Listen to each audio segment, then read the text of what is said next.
Well, there you go. How's that for an entrance, huh? That'll put you in the right frequency. Hello, everyone. I'll tell you what, we'll just kind of do the 432, Hey, everyone. So good to see everyone. Trust you had a great, strong end of your week. Hey, Hadley, good to see you. Hello, all the people joining us, the moderators and everyone else. Infinite Frequencies 6111. I like that. How are you doing? Peace and favor be unto you. Hello, David Barry. EB, good to see you. And Susie Q and Big Al, how are you? Robert, good to see you, my friend. Truth in Me. Hello, Lady Gray Raven. Got your email. Chris Garcia, hello. Mojo, I like that. Fictish King, I think. Ladies and gents, hey, I like that. Lost in Space, how are you, my good friend? Yeah, it just kind of gets you calm. Have a story to share because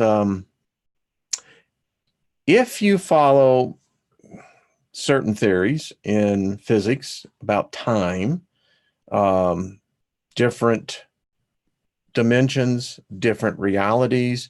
We all are living supposedly in about, 11 different dimensions. I wonder how the rest of me is doing, as they would say. And so anyway, let me do this, and I can tell you why, because I haven't done this daily invocation, and I really learned a lesson yesterday. I'm going to read this, and I'm going to make a commentary in one particular point. All these favors will come upon us and overtake us if we give voice to them each day. Favor will be with us in the city, and favor will be with us in the country. Yesterday, this really came alive for Lynn and I. Favor will heal our body when we speak favor into our bodies. Favor will set apart our children, our animals, our ground as favored with abundance and joy. Favor will be on our food, our water, and our pantry. You're speaking to this, changing the molecules. Favor will walk with us when we come in and when we go out. Favor will cause our enemies to be at peace with us. Favor will be upon our barns and storehouses. That's where we keep our valuables to prosper and be in safety. Favor will be upon us in everything we undertake. Favor, everything we set our hand to, favor will cause it to prosper. Favor shall be upon all our material property and shall cause it to last longer and not break. Favor shall protect us, our offspring, our possessions from calamity. I want to stop right there because what Lynn and I went, and we'll get back to this. I want to come out into full frame again. So the reason why, I wasn't on the normal Sunday show is that I had to be out the airport and picking up my wonderful wife. And folks, on the way back, the tollway that is between where we live and the airport, the maximum speed limit is 75. Most people don't. I think they hit 80 for the most part. And in any case, we were in Colorado law, you have to stay on the right-hand side except to pass. And there was a vehicle pulling a trailer in front of us. And, I made the proper turn signal and got into the passing lane. Now we're going 75. Yeah, pretty good clip. And literally, folks, out of nowhere, a car is coming between, I'm right here, this trailer is right here. I mean, there is no space between us. And according to even the people behind us that saw what was going on, the guy said there was no way that, he said, I was expecting to see, dead bodies everywhere because in a second, and I remember looking over at Lynn, there was this supernatural calmness. I mean, you replay it, because it would have been a bad, bad day for Lynn and I, and probably about 4 or 5 other people had what should have happened happen. But apparently this guy, I don't know, was in a stolen vehicle and was going, they estimate 105. And all I know is, I told Lynn, there was this calmness that it was like our car just slowed down. And it was literally, if there was an inch, then that was stretching it. Car comes in between myself and this trailer, and no regards for the rest of us. And yeah, so wow, it shocked me. Lynn wasn't too much happier about the situation either, because she was seeing it right where if the accident had happened, she would have, the car would have been flipping, no doubt. Yeah, folks. So, moral to this story is, favor does works all the time. And if you confess it, then it will protect you. It'll protect your family, the loved ones, and your possessions from calamity. That would have been a calamity. I wouldn't be here. No way.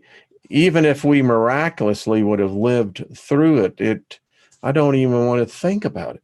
So anyway, favor will lead us to good fortune in all things. There you go.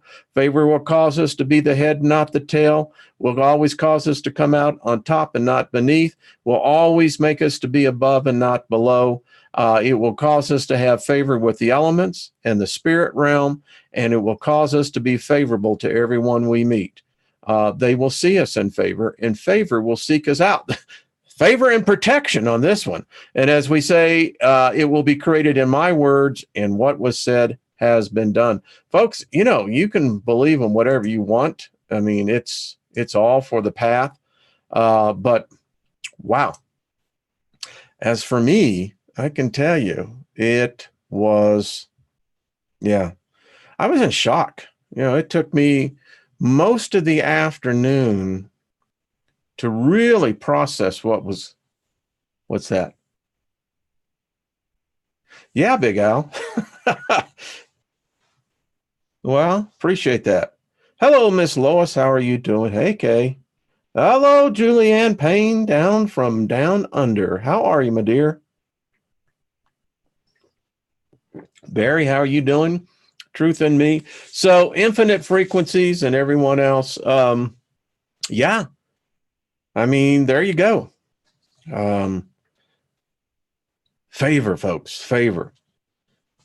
Yeah, I believe this stuff.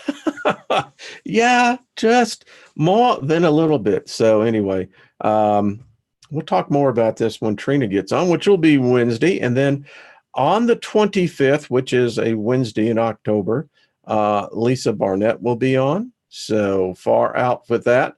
Oh, yeah.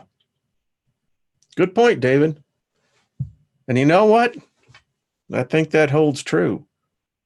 I think a lot of us, there's probably people listening to me that you could recant a story, an experience in your life where you and death were walking hand in hand, right?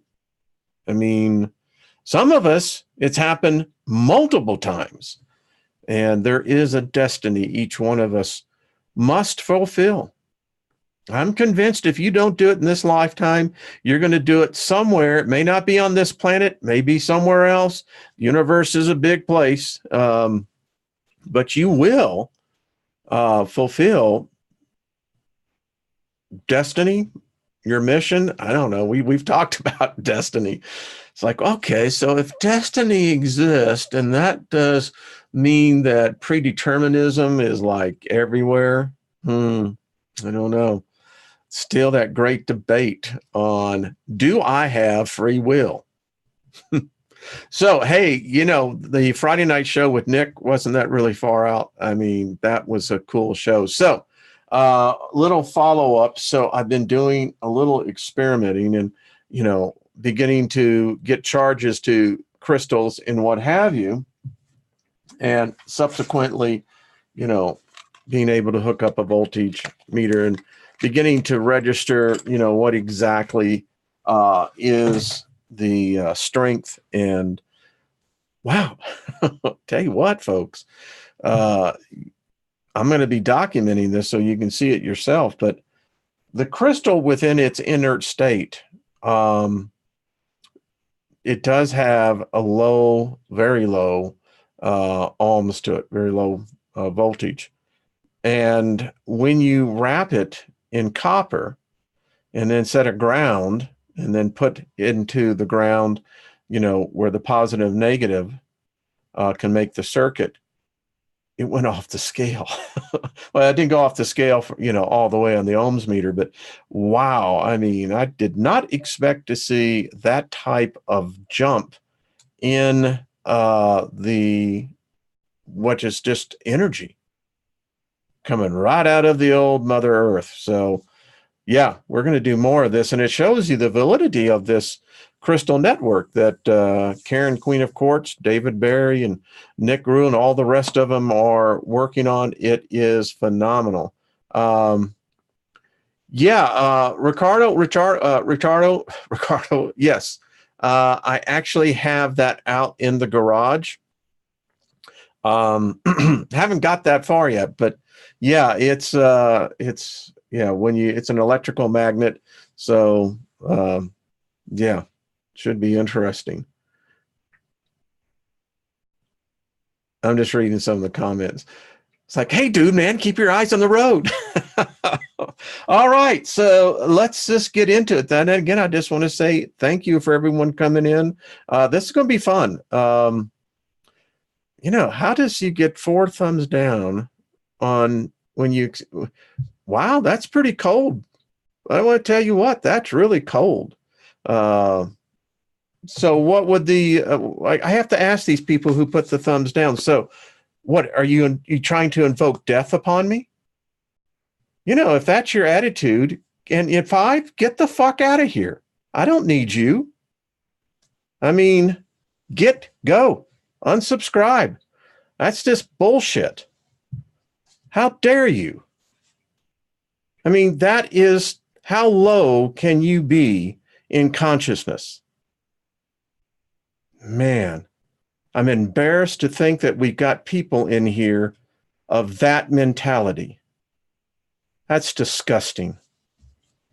That's really disgusting.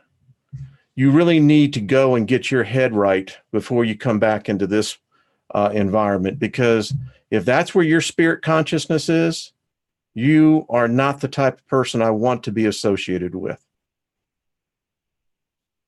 Dig it? Bye. All right. That's just BS, folks. And I don't make any apologize for the terse language I use. That's just, if I could be in front of these individuals, trust me, they would really know exactly how I feel about it. But they hide. You see, they hide behind this, and that's the whole thing. Yeah. Anyway, so let's just move on. I should have put the sign up, no stupid people beyond this point. That's just messed up. I mean, think about where a person's head's at. So you just heard about someone who literally almost escaped death on this, and they're somehow wanting death. Folks, we live in a sick society. That's all I have to tell you. That's just sick. I wish they wouldn't hide. I wish you would send me an email and let's you and I just have a real, how shall we say, face-to-face talk. You didn't get your butt whipped when you were a kid. That's obviously, And I have a t-shirt for you. Your head is up your ass. That's your problem. It's obvious. Okay. All right, let's just clear it out. That's just, I got to tell you, man. Woo! All right. You know, it shows folks the world that we live in. It also is indicative of the state of humanity, that here where we come to share knowledge openly, we don't judge anybody. We invoke favor even upon those who try to curse us, which is not recommended, but it goes to show you there's just a lot of people out there that that's their world. It's sad. It's very sad. So I got some stuff here that we're going to get in, and we'll put this behind us. We're here to learn, and learn we shall. Now, there is a great website. I'm going to put it out there. It's David Barry put it out there. It's academia.edu, I believe. And so we can, you can actually, I'll put the link in there.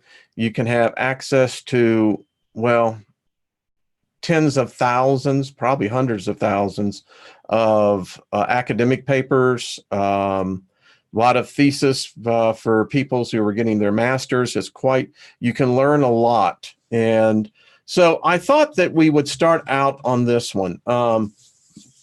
Now we know there is no personification named Lucifer. The studies, I've documented it. It's literally a made up state of consciousness is what I would say.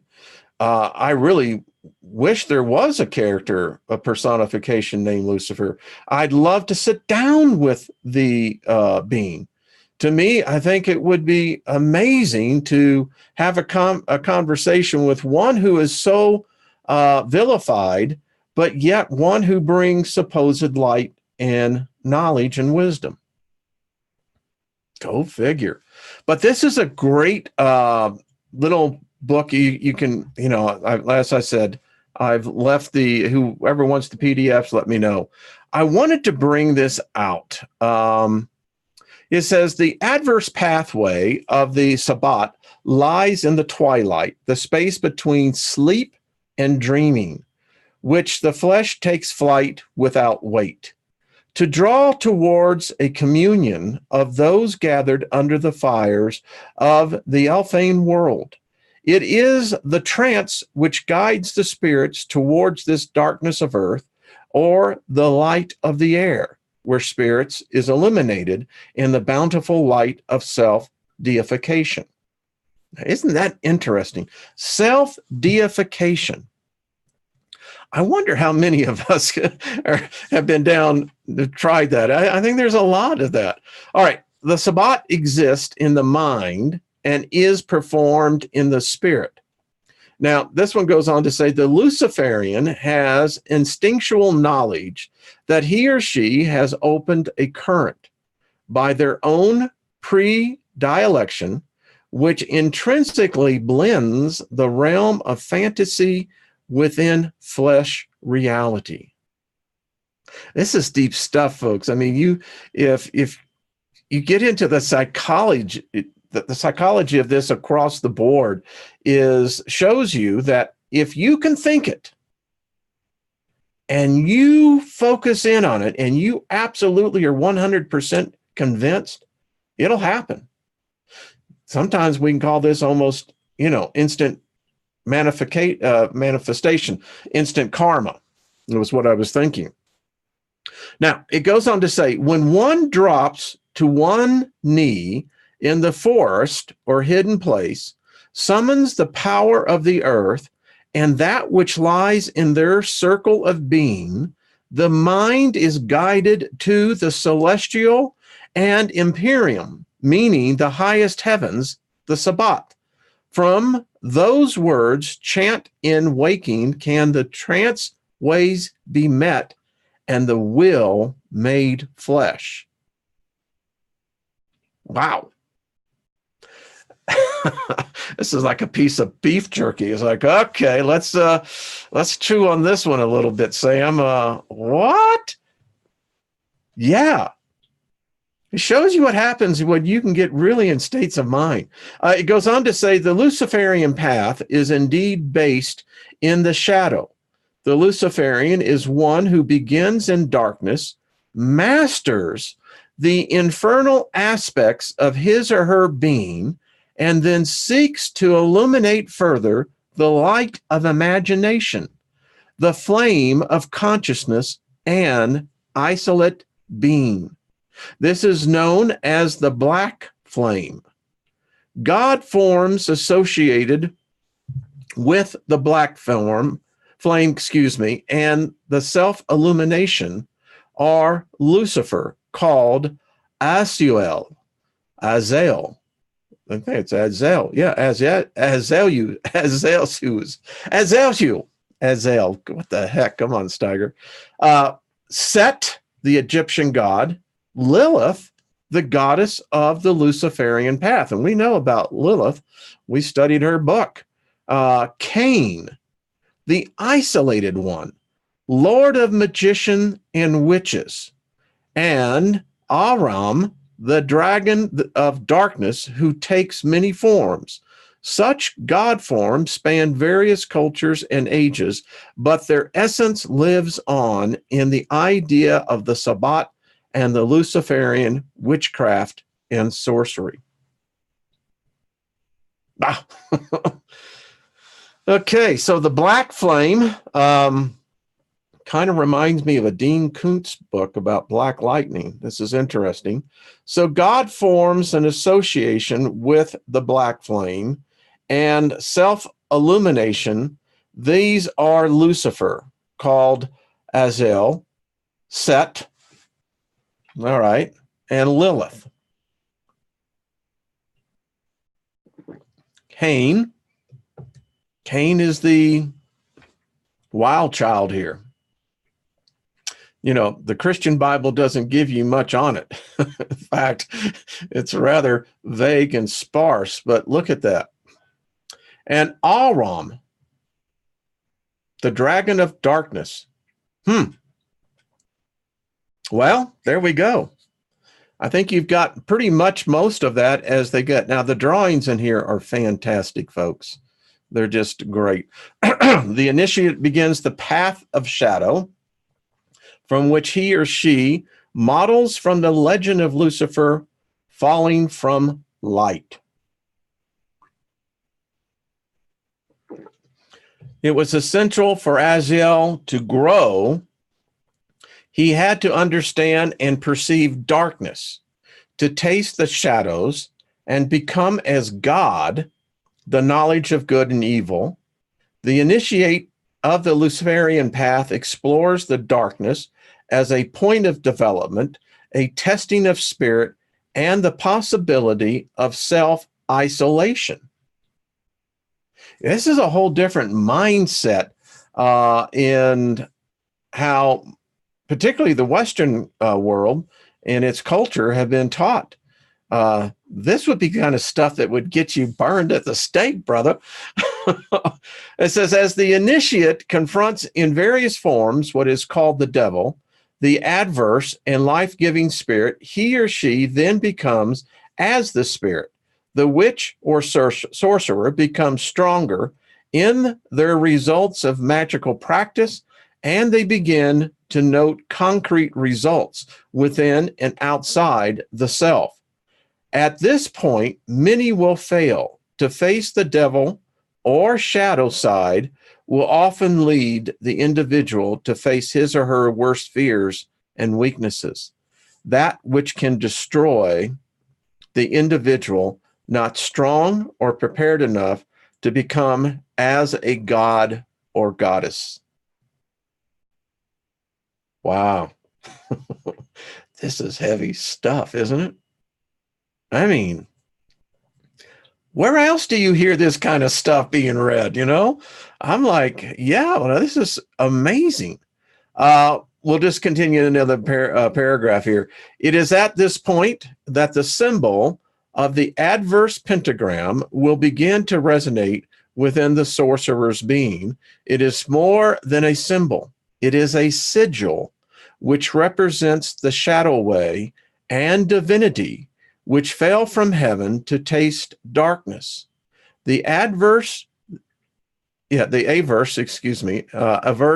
pentagram is thus the Luciferic star, which represents beauty in isolation, power through facing the unknown. All right, so help me here. Where is this the downside? I mean, how is this any different than one, let's say, that takes a vow of poverty, depending on their faith and of their God? Isn't this what, enlightenment is about? Is it not facing the darkness that exists within us all, face our weaknesses, our worst fears? As the saying of the great poet is that when man dies and he crosses to the great abyss and looks within, he will see his greatest fear staring back at him. When he peers, he sees nothing but himself. This is just quite interesting stuff. Symbolically, the averse pentagram represents the essence of the Egyptian god of darkness and storm, Set. Set, or Satan, which is Shaitan, is the opposing force of darkness, but intelligence and isolate consciousness.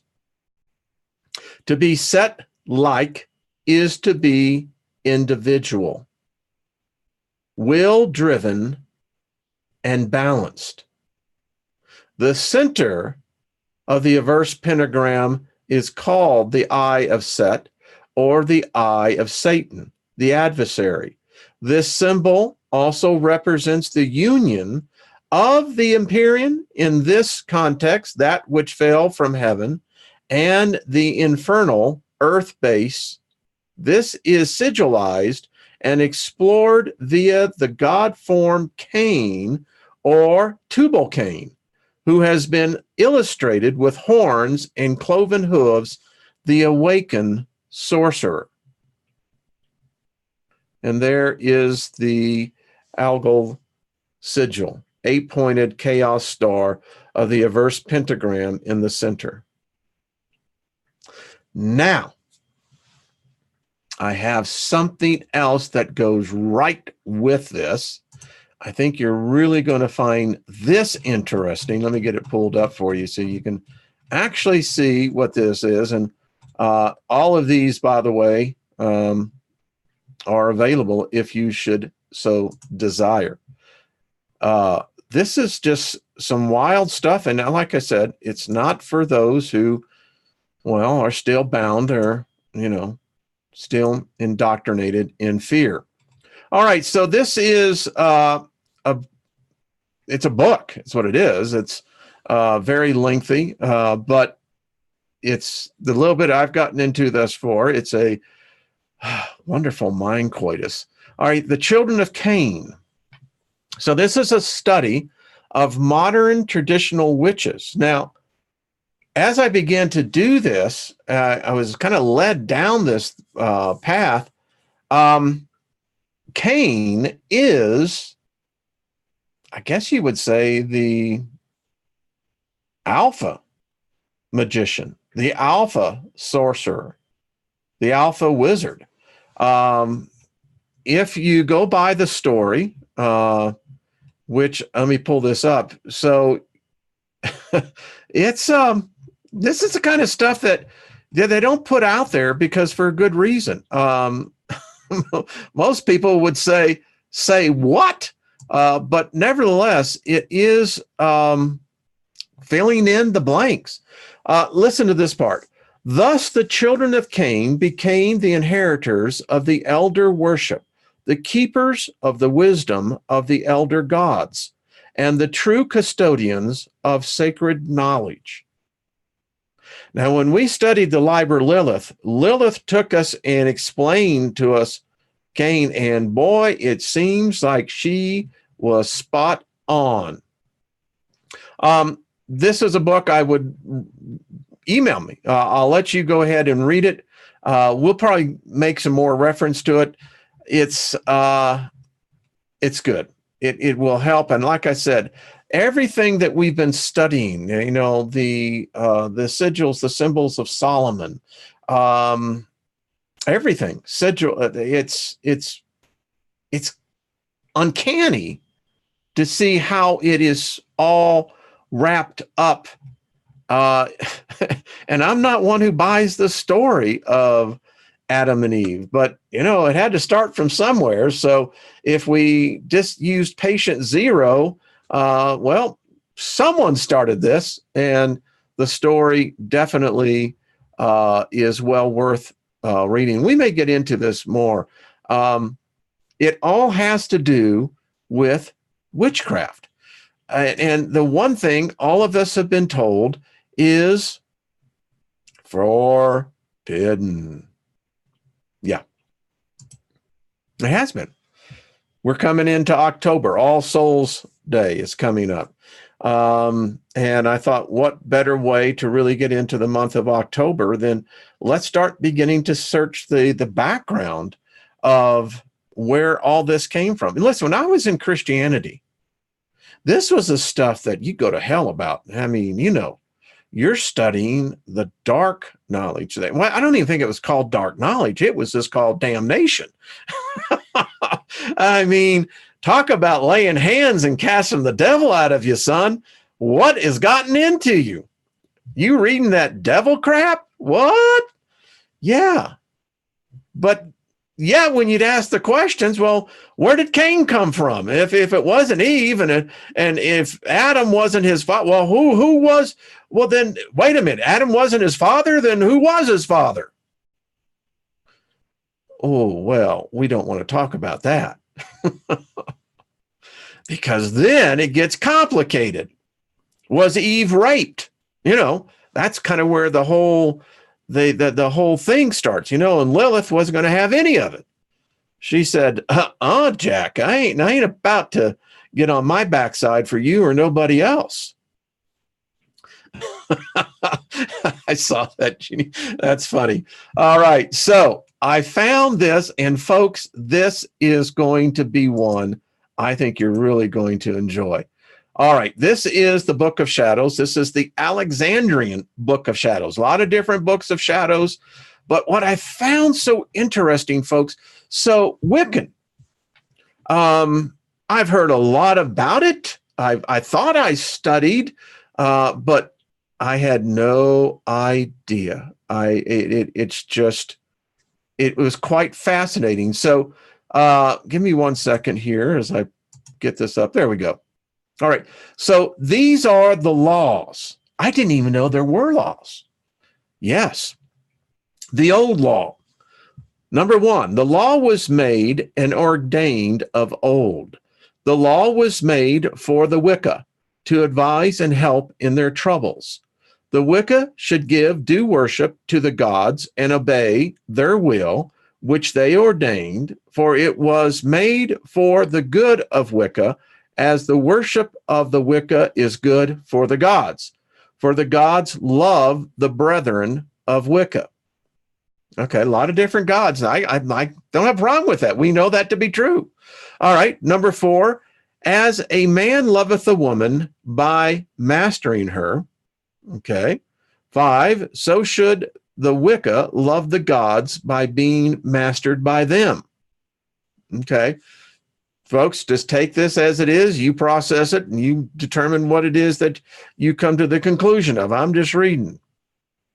6, and it is necessary that the circle, which is the temple of the gods, should be truly cast and purified, and that it may be a fit place for the gods to enter. 7, and the Wicca shall be properly prepared and purified to enter into the presence of the gods. Okay.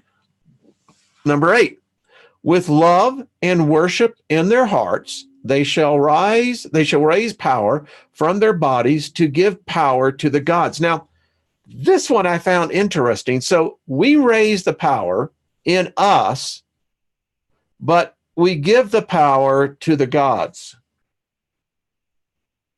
I'd have to talk about that one there. I'm going, okay, so who's the real energy source here? It would seem like it's us. I don't know. Maybe I just feel like a battery here. All right. 9, as has been taught of old. 10, for in this way only may men have communion with the gods, for the gods cannot help man without the help of man.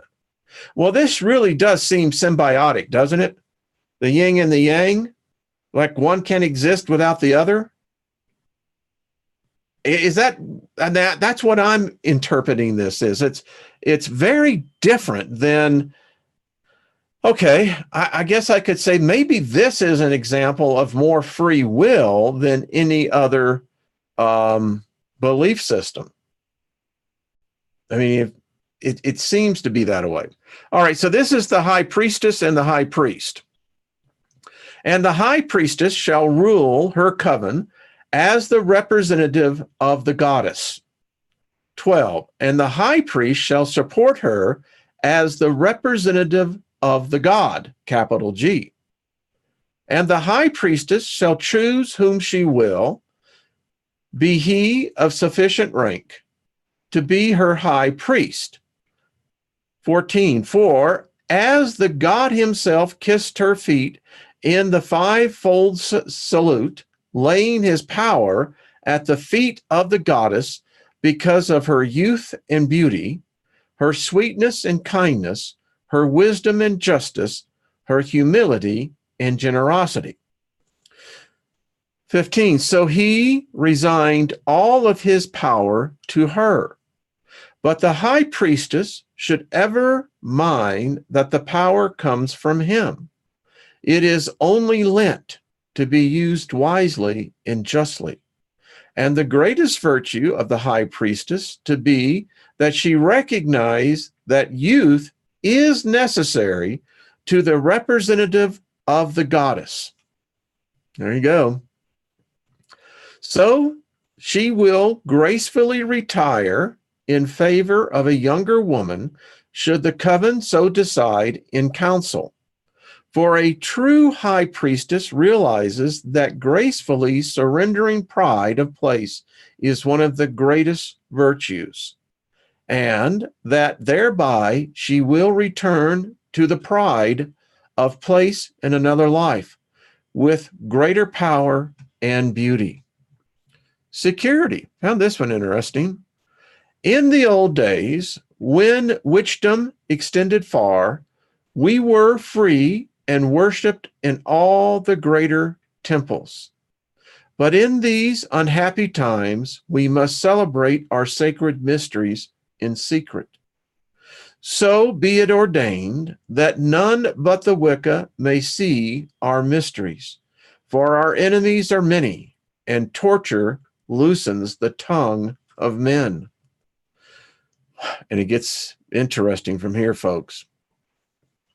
So be it ordained that no coven shall know where the next coven bide, or who its members be, save only the priest and priestess and messenger.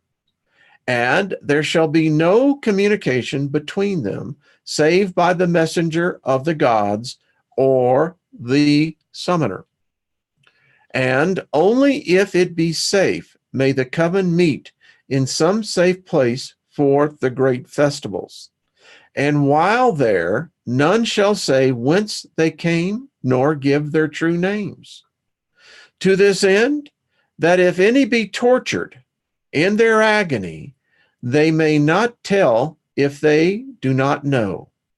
So be it ordained that no one shall tell anyone not of the craft who be of the Wicca, nor give any names or where they bide, or in any way tell anything which can betray any of us to our foes.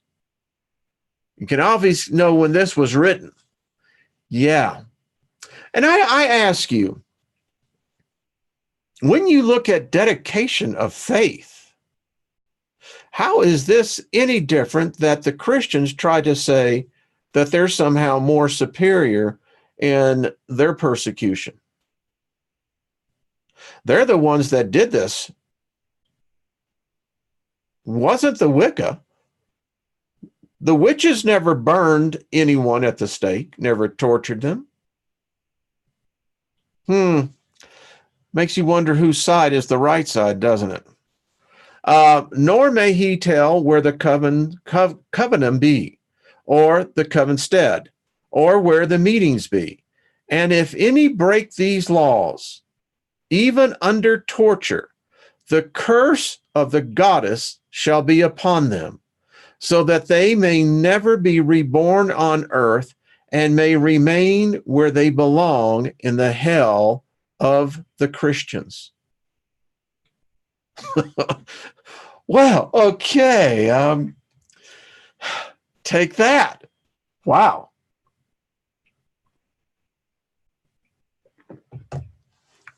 Come on, where do you find this stuff? Right here. That's where you find it. All right, disputes. I found this one interesting. You know, I studied what Paul wrote about disputes. Let's see if there is a more better way. Let each high priestess govern her coven with justice and love, with the help and advice of the high priest and the elders, always heeding the advice of the messenger of the gods if he cometh. She will heed all complaints of all brothers and strive to settle all differences among them. But it must be recognized that there will always be people who will ever strive to force others to do as they will. Lesson for all of us on that one.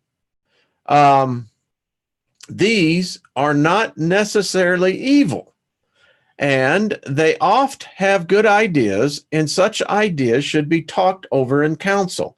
But if they will not agree with their brothers, or if they say, I will not work under this high priestess, it hath ever been the old law to be convenient to the brethren and to avoid disputes.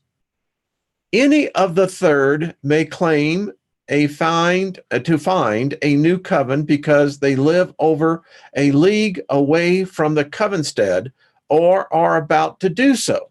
Okay.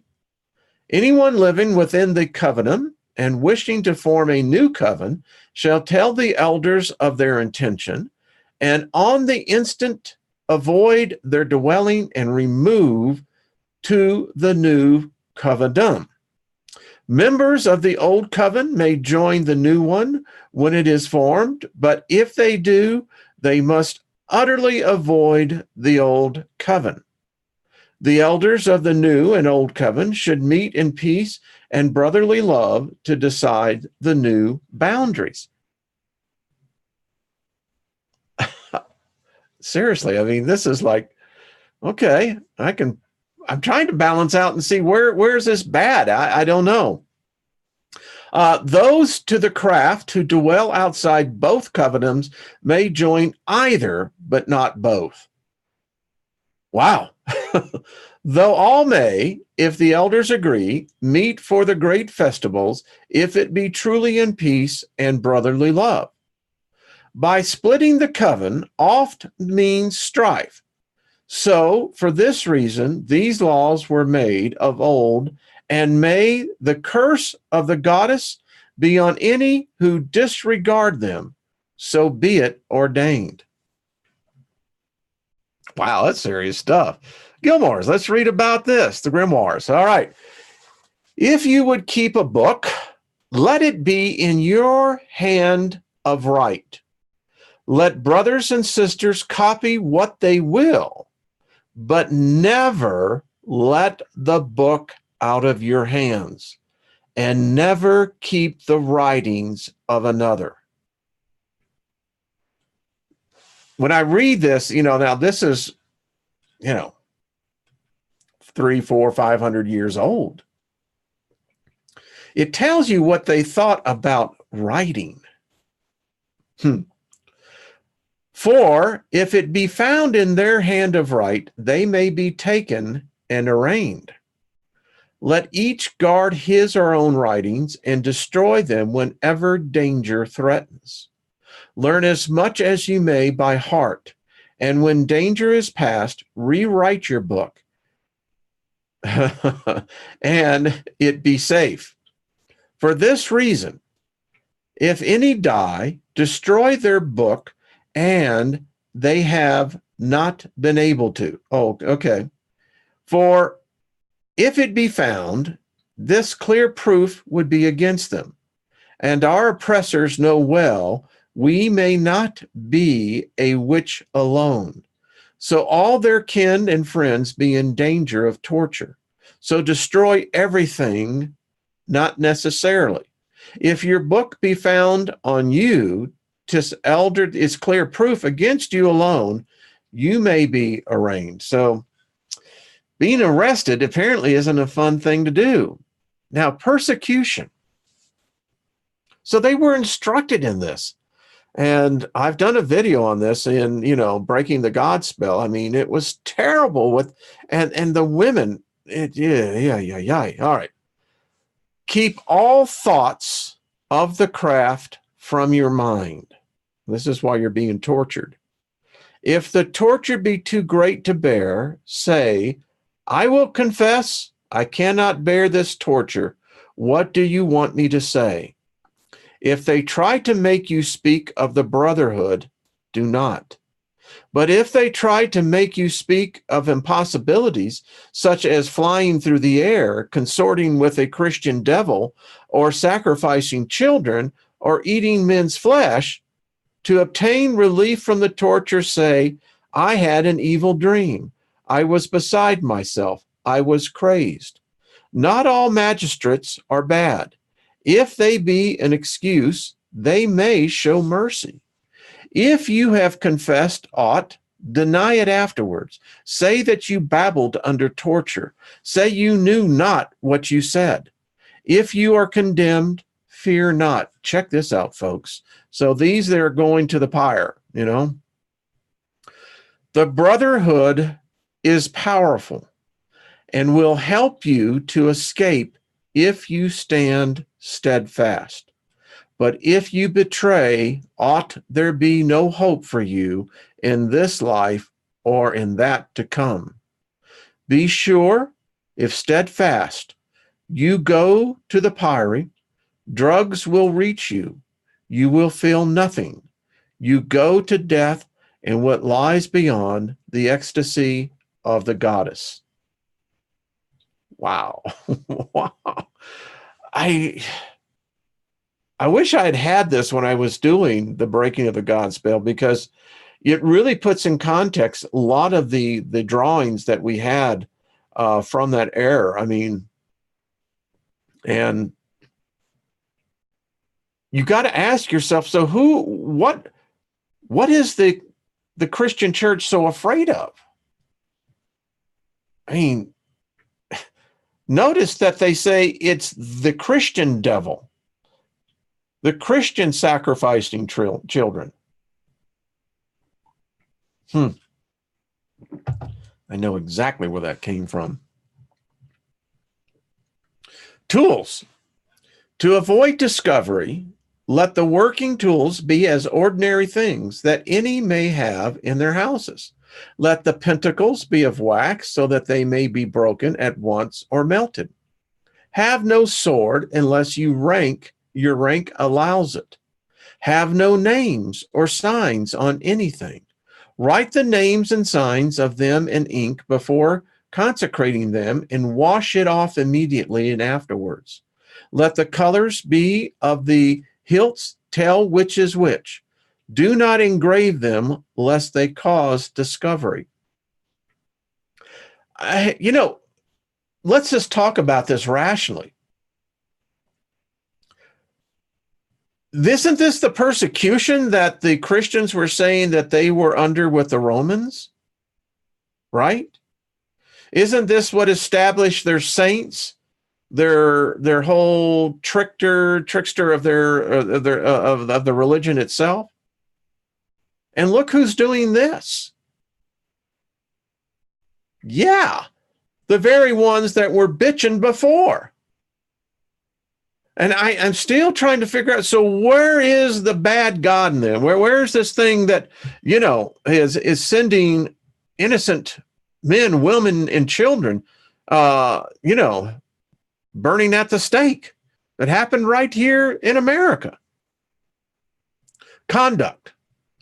Ever remember you are the hidden children of the goddess, so never do anything to disgrace them or her. Never boast, never threaten, never say you would wish ill on anyone. If any person not in the circle speak of the craft, say, speak not to me of such. It frightens me. This evil luck to speak of it. In other words, it's bad luck. For this reason, the Christians have their spies everywhere. These speak as if they were well affected to us. In other words, well known to us. As if they would come to our meeting saying, my mother used to worship the old ones. I could go myself. To such as these, ever deny all knowledge. But to others, ever say, 'tis foolish men talk of witches flying through the air. To do so, they must be as light as the thistledown. And men say that witches all be blare-eyed old crones. So what pleasure can there be at a witch meeting such as folks talk on? It's like, why would you want to go where all the great grandmas are at, Wait a minute. I thought there was all this sexual thing going on. What's going on here? And say, many wise men now say, there be no such creatures. Ever make it jest, and in some future time, perhaps, the persecution may die, and we may worship our gods in safety again. Well, I'm here to tell you that day is here. Let us all pray for that happy day. Oh, a happy day. Anyway, may the blessings of the goddess and God be on all who keep these laws which are ordained. I'm going to go on because, this is a complete reversal of everything, every false perception, and every thing that they have done to make it seem evil. I can't find any wrong here. I would find to live in a community like this to be very acceptable. Valuables. If the craft hath any appendage, let all guard it and keep to and help to keep it clear and good for the craft. And let all justly guard all moneys of the craft. And if any brother truly wants it, it is his right that they have their pay, and it be just. And this be not taking money for the art, but for good and honest work. Isn't this just like the church? I mean, there's a treasury here. Goes on to say, and even the Christians say, the laborer is worthy of his hire. But if any brother work willingly for the good of the craft without pay, this but to their greater honor, so be it ordained. If there be any dispute or quarrel among the brethren, the high priestess shall straightly convene the elders and inquire into the matter, and they shall hear both sides, first alone and then together.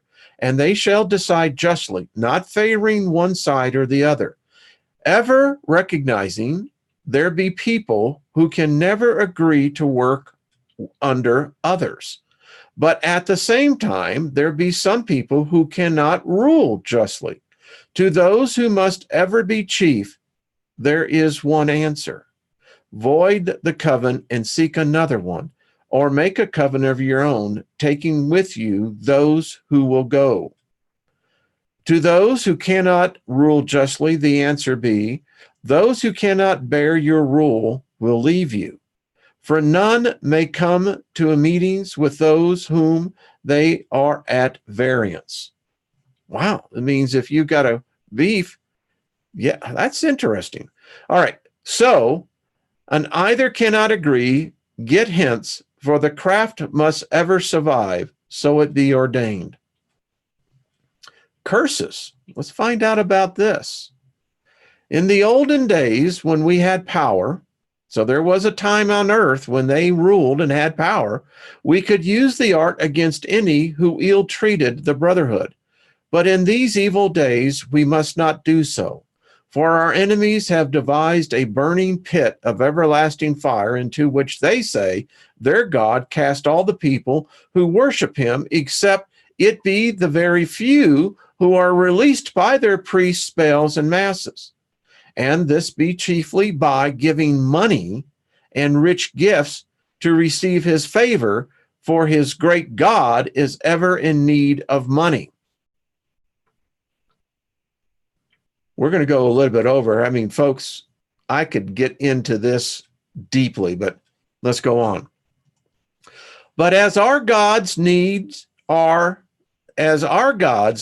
aid to make fertility for man and crops, so it is the God of the Christians ever in need of man's help to search out and destroy us.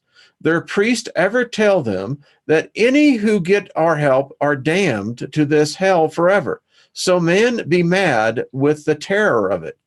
But they make men believe that they may escape this hell if they give victims to the tormentors.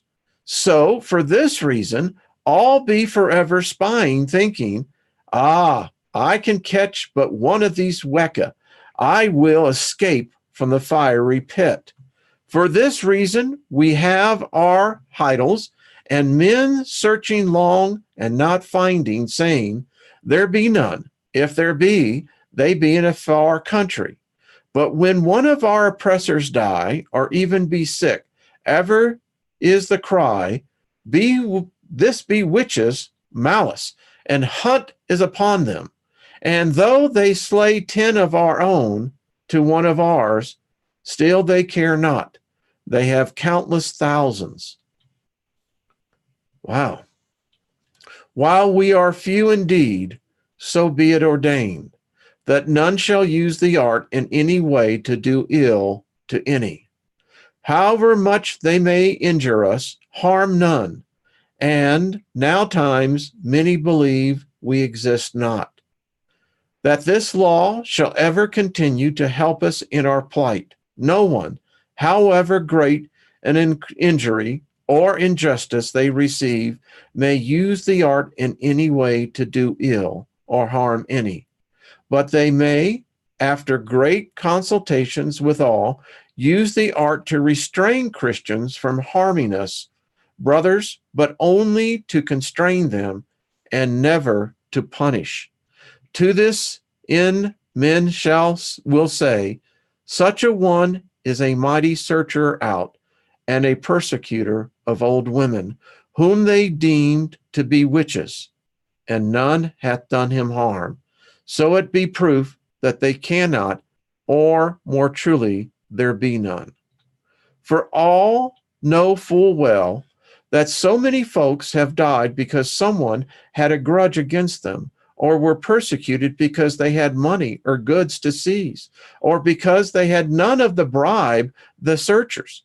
And many have died because they were scolding old women, so much that men now say that only old women are witches.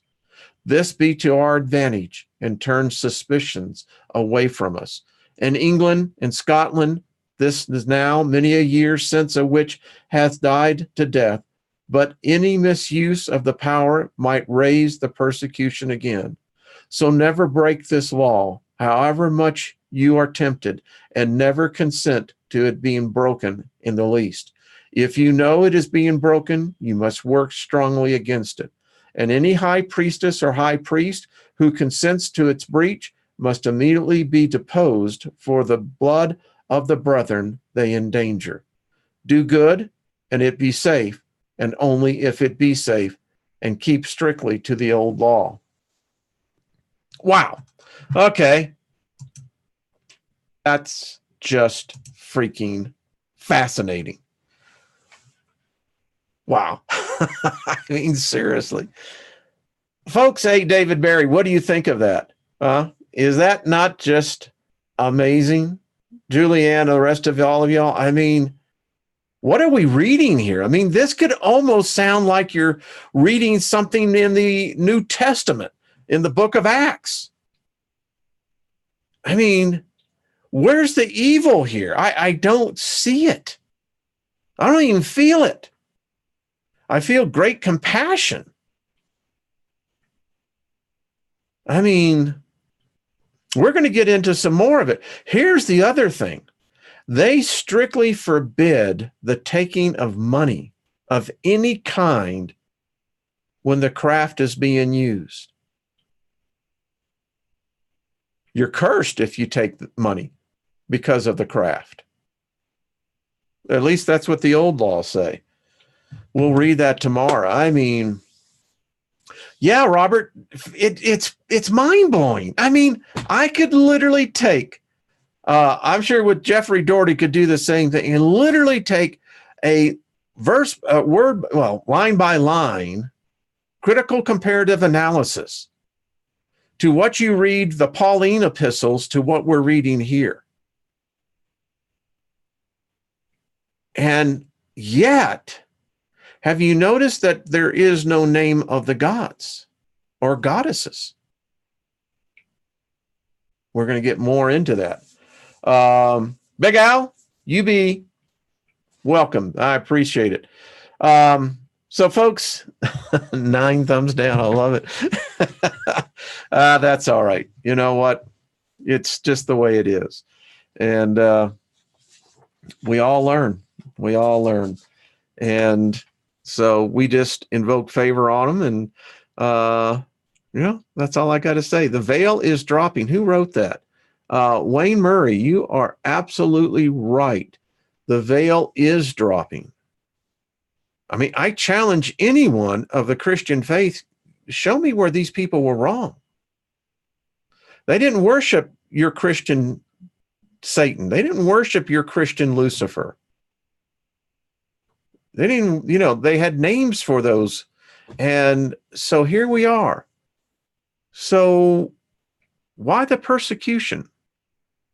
I don't know.